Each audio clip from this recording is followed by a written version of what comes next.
কপাল, একটা ফুল ফুটেছে, তার জন্য আমি এতগুলো সিঁড়ি বেয়ে এলাম। ভাল লাগে না সত্যি সত্যি। এবারে কাজগুলোকে এইভাবে রাখবো না, পুরো একদম ছেটে ছুটে ঝোপঝাড় করে দেবো, যা হয় হবে। আজকে ওয়েদারে হাওয়া আছে জানো। সুপ্রভাত, মনের ঘরে টুম্পার সাথে একটি ব্লগে স্বাগত জানাই। কেমন আছেন আপনারা সবাই? আশা করি খুব ভালো আছেন। আমরা সবাই খুব ভালো আছি। আজকে হলো হ্যাপিওয়ালা সানডে, আর যেহেতু জামাই ষষ্ঠীর পরের দিন আজকে, আমরা ওখানে না গেলেও বরমশাই আবার ফোন করছে, দাঁড়াও ধরে নিয়ে। তো যেটা তোমাদের বলেছি যে আমরা ষষ্ঠীতে ওখানে যাই বা না যাই, আমার হেসেলে কিন্তু যে কোনো অনুষ্ঠানে পেট পুজো বন্ধ হয় না। তো সেই জন্য আজকে জামাই ষষ্ঠীর পরের দিন স্পেশাল মেনু আমার ঘরে হচ্ছে চিকেন বিরিয়ানি আর চিকেন চাপ। যে কারণে বরমশাই ফোন করলেন, বাজারে গিয়ে দেখেছে চারিদিকে খাসিতে ভর্তি, খাসি কেটেছে, তাই ওনার মনে হয়েছে খাসির মাংস নেবে। তো আমি বলেছিলাম আগে যে একটু মাটন নিয়েও মাটনের ভাত করব পরের দিন দুপুরে, তো সানডেটাও স্পেশাল হয়ে যাবে আর জামাই ষষ্ঠীর পরের দিনের ভুড়িভোজটাও হয়ে যাবে। তো তখন আমাকে বলল না না, এর আগের দিনের বিরিয়ানিটা ছেলেটা খুব একটা বললাম না ঠিকঠাক করে খাচ্ছিল না, তাহলে ছেলের জন্য বানিয়ে দেব, কারণ দুদিন পরে স্কুল। তো সেই জন্য তার আগেই এই ছুটিতে ওকে একটু খাইয়ে দেবো তৃপ্তি সহকারে। আমার ছেলে চিকেন বিরিয়ানি বেশ পছন্দ করে, চিকেনটা ওর ফেভারিট। তো যাই হোক, মাটনও খায়। তো এখন ফোন করে বলে কি মাটন নেব। এবার ভাবো, আমি সব কিন্তু কাটাকুটি কমপ্লিট। তো আমি বললাম যখন যে তোমায় তো বলেছিলাম মাটন আর ভাত করব, বলে কি হ্যাঁ তাই করো। আমি বললাম আমি সব কেটে ফেলেছি, বিরিয়ানিতে বেরেস্তা বানাবো, পেঁয়াজ টেয়াজ কতটা করে কাটা হয়েছে, পেঁয়াজ ফ্রিজে রাখলে ভাল লাগে না খেতে, তো কি করব। আর আমার ছেলে তখনই বলল যে ওর বাবা ফোন করেছে, না মা তুমি কিন্তু চিকেন বিরিয়ানি আর চিকেন চাপই বানাবে। তো দেখা যাক, আগে বরমশাই ঘরে ফিরুক, জানি ওটাই আনবে, কিন্তু ও যেহেতু মাটন ভীষণ ভালোবাসে, তাই মাটন দেখে ওর মাটনের প্রতি আসক্তিটা আরও বেড়ে গেছে। বউয়ের কথা না বাসি না হলে মিষ্টি হয় না গো, বুঝলে। গাছগুলোকে দেখে আমার এবার কান্না পাচ্ছে, হাঁ হাঁ করছে। শুধু এই যে থোকো জবাটা, এটা অনেকগুলো কুড়ি এসছে, এর একটাই রোগ, কুড়ি আসে, কুড়ি অবস্থায় কেটে ভেঙে পড়ে যায়। সব ছাটিয়ে দেবো, ওই দাদাদের ডাকবো। তো চলো, আজকে আর অন্য কোনো গল্প না, এখন যেটুকু গল্প করলাম, তারপর একেবারে সোজা হবে হেসেলে দেখা। পুজোটাকে গিয়ে কমপ্লিট করি। যেটা বিরিয়ানি হলে হয়ই আমার ঘরে, সেটার আগে ব্যবস্থা করি। এর আগের দিন কিন্তু ভুলে গেছিলাম, এখানে হাঁসের ডিম মুরগির ডিম মিশিয়ে আছে। সাধারণত আমি মুরগির ডিম দিই বিরিয়ানিতে, কিন্তু আজকে ছিল না, দুটো না তিনটে ছিল, আর বাকিটা হাঁসের ডিম। আর কী কী জোগাড় করেছি দেখো, এখানে রয়েছে রসুন, পেঁয়াজ কুচানো, রসুন ছাড়ানো, আদা কুচানো, টমেটো, আলু। আর এই যে কালকের তরকারি, এটা আমার হবে টিফিন। আর একজন, আমি ওইখানে আম কাটলাম, মেঝেতে বসে গেছে টিফিন খেতে। কি খাচ্ছ বলো? ফ্রুটস। এই যে এত কলা নিয়ে এসছে। আর আমি কালকের এই ভাতগুলো বেঁচে গেছে, এইটুকু দিয়েই টিফিন সারবো, কারণ এই ভাতটুকু রাখার মতো ফ্রিজ আমার জায়গা নেই, সব আমময় হয়ে গেছে। চিকেন রান্না হবে নাকি এখনই? আজকে একটা কলা ছাড়িয়ে দিই, তাহলে খাও। ওর জল খাবার আজকে ফ্রুটস, তাই তো? ছেলেও কিছু খায়নি, একটা শশা। আর আমার জল খাবার এই ভাতটুকু কালকে বেঁচে গেছে, আমি ছাড়িয়ে দিচ্ছি। তুমি হাত ধুতে উঠবে আবার। চিকেনটা ভালো করে ধুয়ে নিয়েছি, এবার একটু লেবুর রস ভালো করে মেখে এখন রেখে দেব। এত সুন্দর পিস করে দেয়, যে দাদার কাছে আমাদের মাংস নেয়, দারুণ পিস করে। আর আমার খুব পছন্দ, মানে যে প্রিপারেশন আমি বানাই চিকেনের, যখন যেটা বানাই একবার বললেই হচ্ছে, ঠিক সেই মতো সুন্দরভাবে পিস করে দেয়। আজকে যেমন হবে চিকেন চাপ আর চিকেন বিরিয়ানি, তেমন লেগ পিসও দিয়েছে, বা ব্রেস্টের পিসগুলোও দিয়েছে সুন্দর।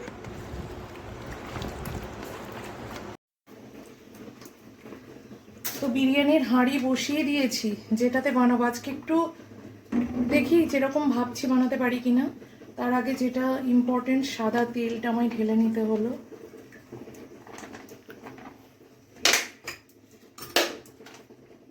আর এই যে হাঁড়ি বসানো হয়ে গেছে, হাঁড়ি তাতাও তেতেও গেছে।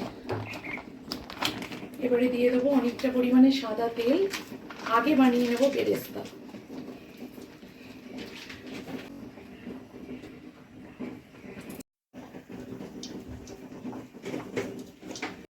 আজকে আমার বড়মশাইয়ের ছুটি, তা ছুটি ঠিক না, প্রয়োজন পড়লে যেতে হবে, একবার ঘুরে এসছে, তাই আমাকে একটু হেল্প করে দেবে। আমি এখন হেল্পার হয়েছি। হ্যাঁ ঠিক আছে, এগুলো এবার কে করে বলো, একটু হাতে হাতে করলে। রসুনটা আদার সাথে বাটবো না, রসুনটা পুরোটা একদম পেস্ট করব না। এখানে অনেকটা পরিমাণে গরম মশলা নিয়ে নিয়েছি।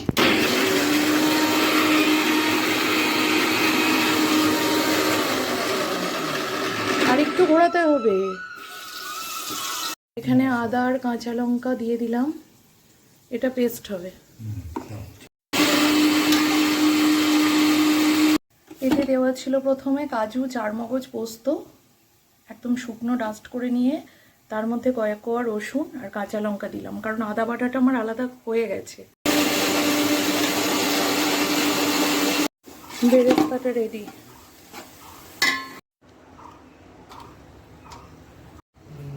বেরেস্তাটা রেডি হয়ে গেছে। হ্যাঁ, রসুনটাও দিয়ে দিয়েছি। এই যে রসুনটা বাটিনি, থেতো করে দিয়েছি। একটু ভাজা হোক, তারপরে দেবো বাটা মশলা। দুভাগে ভাগ করে নিয়েছি, এটা রাখলাম বিরিয়ানির জন্য আর এটা হবে চাপ। সেই জন্য আদা কাঁচা লঙ্কা বাটার একটু পেস্ট দিয়ে দিয়েছি।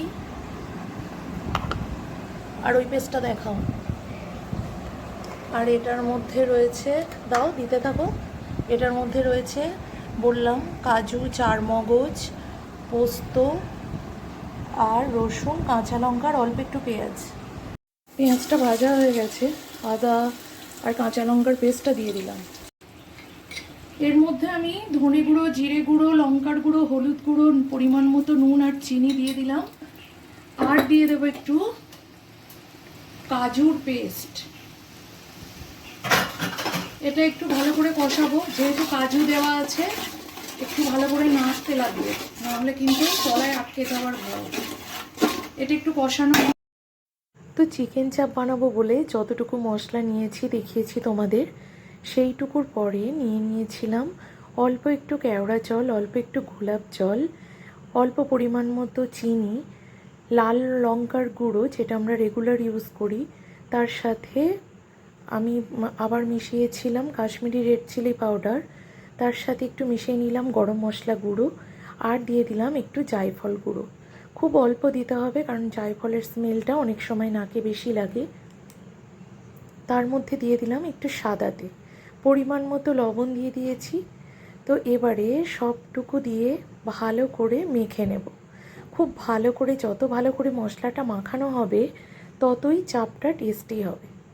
এবারে আমি যে বিরিয়ানির মাংসটা রান্না করব তার মধ্যেও আমি একটু Kashmiri red chilli powder add করে একে একে চিকেনগুলো অ্যাড করে দিলাম। এবারে পুরো চিকেনটা দেওয়ার পর সুন্দরভাবে আমি কষাতে থাকবো। মনে রাখতে হবে, বারবার বলছি, কাজু বাদাম বাটা দেওয়ার জন্য খুব হালকা করে তলা চেপে নাড়তে হবে, নাহলে লেগে যাওয়ার ভয়। চিকেন ফিল্টারে জল নিয়ে নিচ্ছে হাঁড়িতে বেশ কিছুটা, আর ফিল্টারের জল দিলে বিরিয়ানির ভাতটা কিন্তু খুব ঝরঝরে হয়, সাদা হয়। তো আমি এতে ভাতটা বানিয়ে নেব। আর চিকেনে কী কী মশলা দিয়েছি পরে আমায় ভয়েস দিতে হবে, আমি পরে থেমে গেছিলাম, এত ব্যস্ততা ছিল না যে থেমে গেছিলাম কথা বলতে বলতে। তো এই যে চিকেন কষানো চলছে, এর মধ্যে আমি কী কী দিয়েছি দেখো। আলুটাও দিয়ে দিয়েছি অল্প একটু গ্রাইন্ডার ধোয়া জল। এবার চিকেন আর আলুটা ভালোভাবে সিদ্ধ হবে। এর মধ্যে বেরেস্তাও দিয়েছি, দেখেছো তোমরা। এইভাবে ঘা দেবো না, এইভাবে ঘা দিলে না এই হাঁড়ির এই ধারগুলো খুব বাজেভাবে দাগ হয়ে যায় বলো। আমার বড়মশাই আজকে আমায় প্রচুর হেল্প করছে জানো তো। এই দেখো ডিম ছাড়িয়ে দিচ্ছে, শুধু ডিমটার গা থেকে একটু মানে ছাল চামড়া উঠে যাচ্ছে, সেটা সিদ্ধ হওয়ার জন্য। আর একটু সিদ্ধ হলে ভালো হতো। হ্যাঁ, ডিমটা জলে নুন দিলে হ্যাঁ ডিমটা খুব ভালো। আমি সেদিন দেখছি অল্প সেদ্ধ করলাম, তারপর নুন দিয়ে দিয়েছি। হ্যাঁ নুন দিই তো, কিন্তু আজকে আর দেওয়া হয়নি, ভাবলাম সিদ্ধ হয়ে যাবে, অসুবিধা হবে না, তো সেই জন্য। আর বাকি আছে কি না, আমি করে নিচ্ছি।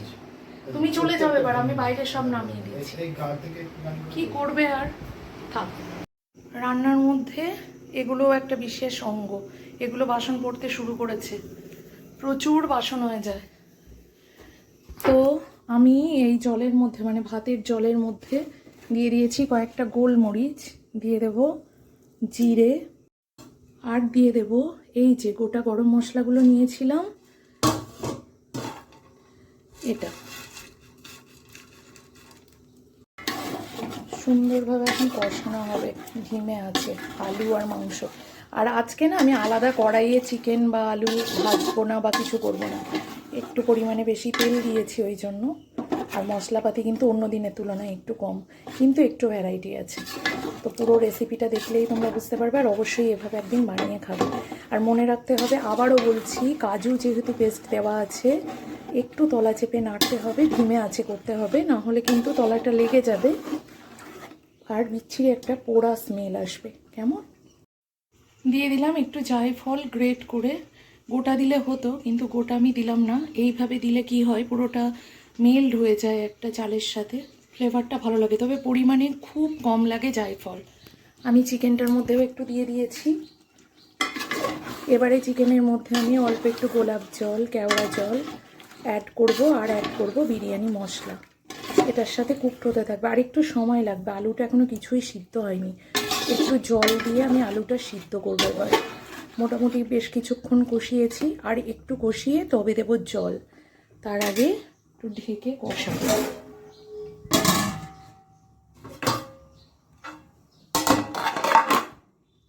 বরমশাই আবার গেলেন বাজারে। মাংসটা এই রকম জল দিয়ে দিয়েছি, সিদ্ধ হোক, তারপরে মেশাবো টক দই। আর আমি চালটা দেখিয়েছি কি আমার এই মুহূর্তে মনে পড়ছে না, আমি চালটা ভালো করে ধুয়ে 40-45 মিনিট মতো ভিজিয়ে রেখেছিলাম। এখন জলটা ফুটে গেলে আমি চালটা দিলাম। এবারে দেব পরিমাণ মতো নুন, আগে কিছুটা সিদ্ধ হবে, তারপর দেব নুনটা। এই পর্যায়ে দিয়ে দিলাম টক দই।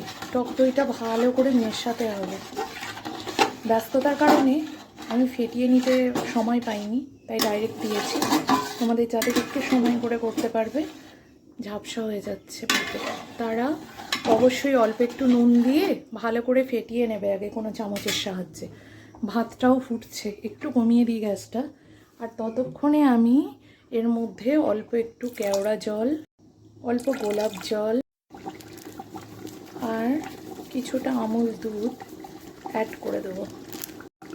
দিয়ে দিচ্ছি অল্প বিরিয়ানি মশলা, দিয়ে দিচ্ছি 1 ফোঁটা মিঠা আতর। সব কিছু জিনিস ভালো করে মেশাবো। এই ফ্লেভারের সাথেই এটা সিদ্ধ হবে।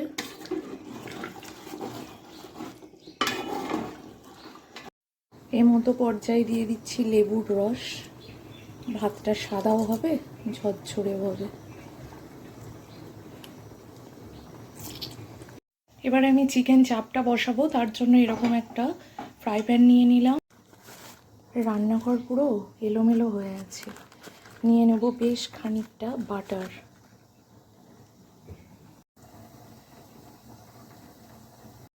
দেখেছো, বেশ অনেকটা পরিমাণে বাটার নিয়েছি। বাটার কোনো সময়ই হাই ফ্লেমে খুব তাতানোর প্রয়োজন হয় না, তাহলে উবে যায়।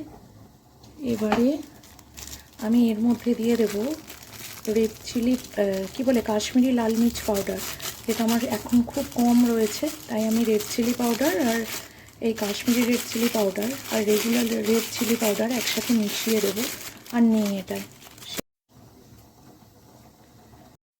এবারে এটা ভালো করে মিশিয়ে একটা সুন্দর কালার এসে যাবে, দেখো দারুণ একটা কালার আসবে। এই কালারটা এলেই আমি আস্তে আস্তে যে চিকেন চাপ ম্যারিনেট করা আছে ওটা দিয়ে দেব। বাটার একটু লেগে রয়েছে।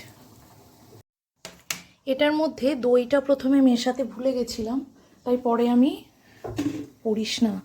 দইটা মিশিয়ে দিয়েছি। এবারে চিকেনগুলো একে একে আমি এই পাত্রের মধ্যে দিয়ে দেব। ব্যাস, দিয়ে দিয়েছি চাপের টুকরোগুলো। এবারে এটা আমি ঢেকে দেব। এই থালাটাই দিয়ে দিলাম এখন।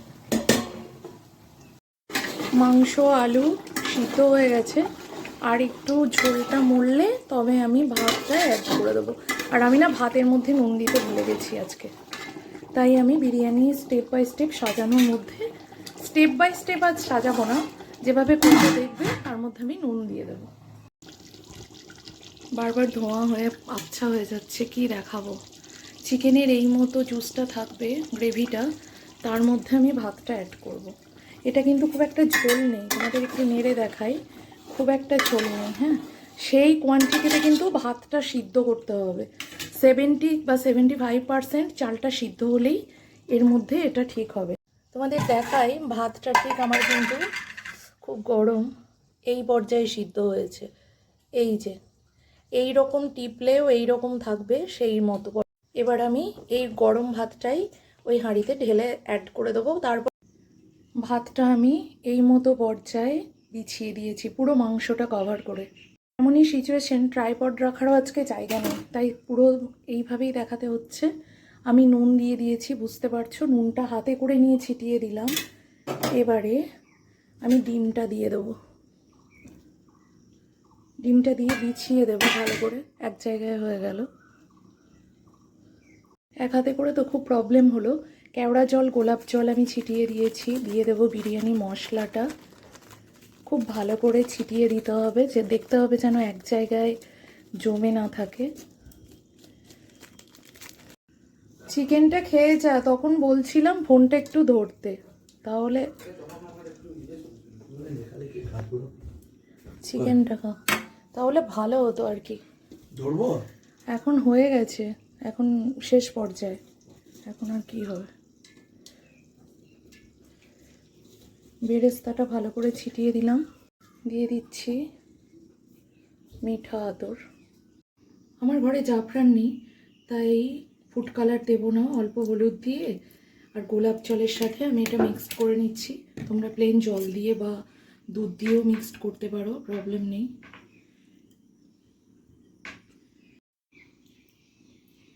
এবার অল্প অল্প করে ছিটিয়ে দেব, যে জায়গাগুলো সাদা অংশ দেখা যাচ্ছে সেটা একটু বেশি দেব।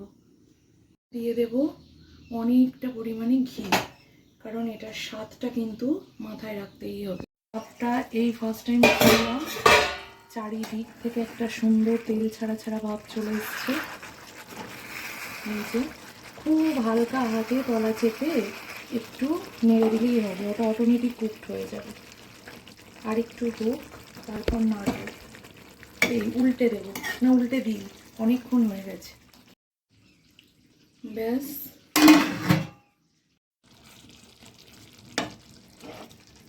খুব হালকা হাতে কিন্তু তলা চেপে করতে হবে এটা। আমি সুন্দরভাবে নেড়ে দেব,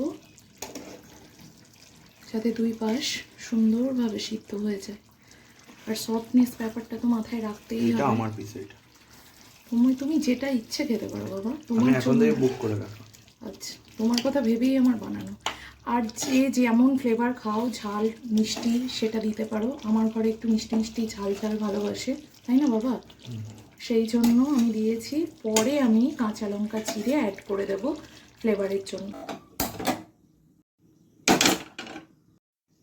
হাঁড়ি বসিয়ে দিলাম, এবার এই তাওয়ার ইয়েতেই হবে এটা। চলে এসেছে বিরিয়ানির হাঁড়ি, এবার দেখে নাও ফাইনাল লুক। পিঁপড়ে কেন রে? এই যে এই কাপড়টাই পিঁপড়ে, এই রে।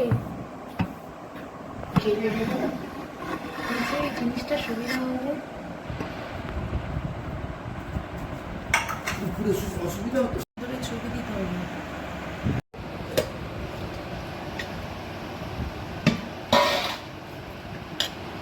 হাঁড়িতে দিয়ে দাও, হাঁড়িতে কে দিচ্ছে? হাঁড়িতে ওকে বেশি মিশিয়ে দিও, ওকে ইয়ে দিও না, খেতে চাই না, দেখছো তো? কি কি গো, সব খেতে চাই, তুমি দাও তো। খেতে চাইছে না না, তুমি দাও তো, সব খাবো। তোমার লাগবে আলাদা করে আমরা দেওয়া হবে, তুমি চাপ নিও না। কিছু দিয়ে দাও, বেশি দিও না। হ্যাঁ, সেদিন তো কত বলছিল না।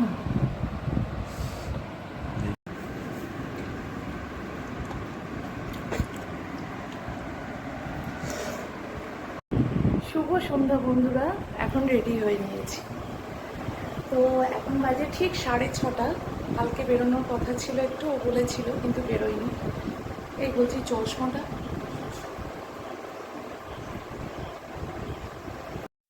তো এখন দুজনে বেরোবো, সন্ধ্যাবাতি দেওয়া হয়ে গেছে। উল্টো হবে না, পারবে।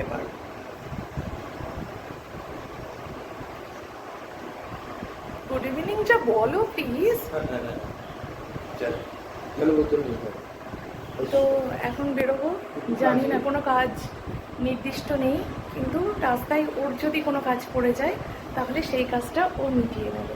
একটু ঘুরবো, তারপর চলে আসবো, বেশিক্ষণের জন্য না, যাবো আর আসবো। যাওয়ার একদম ইচ্ছে ছিল না, বারংবার বলার পরেও বললাম চলো তাহলে। আজকে ওয়েদারটা ভীষণ ভালো তো সারাদিন, তাই বললো চলো ঘুরে আসি। তো একটু হাওয়া দিলে আমার একটু বেরোতে ভালোই লাগে। দেখা যাক কোথায় যাই, চলো।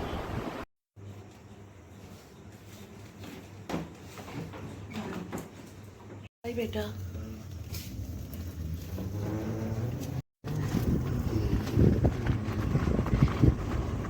এই জায়গাটা কিন্তু খুব সুন্দর লাগবে পুরো কমপ্লিট হলে, বলো।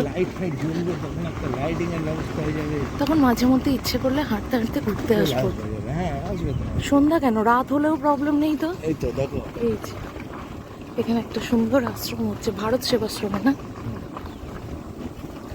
জায়গাটাও খুব সুন্দর, গাছে ইয়েতে ভর্তি একেবারে। কোথায় দিয়ে যাচ্ছি?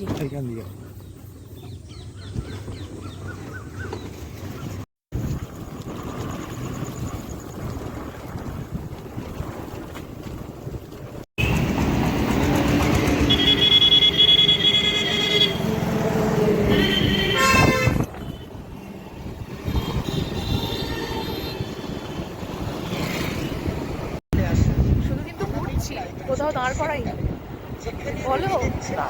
ফুচকার দোকানে এত ভিড় যে কোন দোকানে গিয়ে দাঁড়াবো ভেবে পাচ্ছি না। দেখা যাক, রিটার্ন যাচ্ছে এখন। যে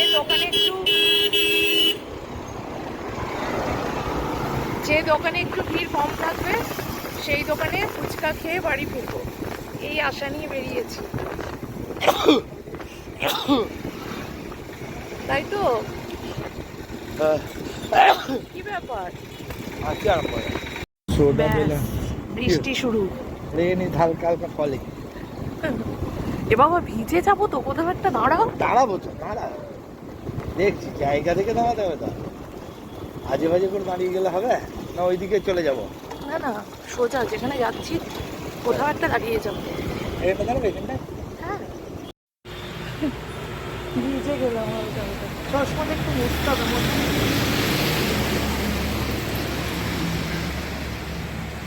এদিকে না অনেক ফার্নিচারের দোকান হয়েছে, এদিকে দিচ্ছে।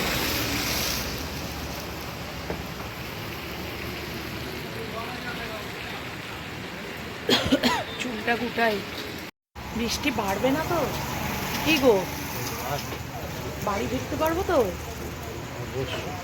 7:39, এখনো ফিরতে আধ ঘন্টা, তাই তো? আজকে ফুচকার দোকানে একটু বেশি ভিড়, বলো। হালকা হালকা বৃষ্টি পড়ছে, তাও আমরা বেরিয়ে পড়লাম। প্রত্যেক দিন বাড়িতে যেভাবে রেগুলার থাকি সেইভাবেই আমার ভিডিও শেষ হয়। তো আজকে ভাবলাম চলো এই আলো আঁধারি পথেই আমার ব্লগটা শেষ করা যায়। তাহলে বন্ধুরা, টুম্পার বকবক আজকের মতো এইটুকুই। তোমরা সবাই খুব ভালো থেকো, সুস্থ থেকো, নিজের শরীরের খেয়াল রেখো, আর অবশ্যই হাসি মুখে থাকতে ভুললে চলবে না, পজিটিভ মাইন্ডে থাকতেই হবে। বর্ষা পড়ে গেছে, বর্ষার এই রিমঝিম ধারা মাঝে মধ্যে গায়ে নিতেও বেশ ভালো লাগে, তবে অবশ্যই নিজের শরীরের খেয়াল রেখে। তাই অল্প একটু আধটু বৃষ্টিতে ভিজলেও আমার বেশ ভালো লাগে। আর আমার না বৃষ্টিতে ভিজতে ভীষণ ভালো লাগে, কিন্তু এখন বকা খাওয়ার জন্য ভিজতে পারি না। স্কুল লাইফে তখন কিন্তু প্রচুর ভিজেছি, মানে বৃষ্টি পড়ুক এটা চাইতাম, আর কিভাবে ভিজবো তার একটা অপশন খুঁজতাম। অনেকটা অন্ধকার অন্ধকার লাগছে, কিন্তু তাও আমার বেশ ভালো লাগছে আজকে এইভাবে ব্লগটা শেষ করতে। দেখা হচ্ছে বন্ধুরা নেক্সট কোনো একটা ব্লগে। তোমরা সবাই খুব ভালো থেকো।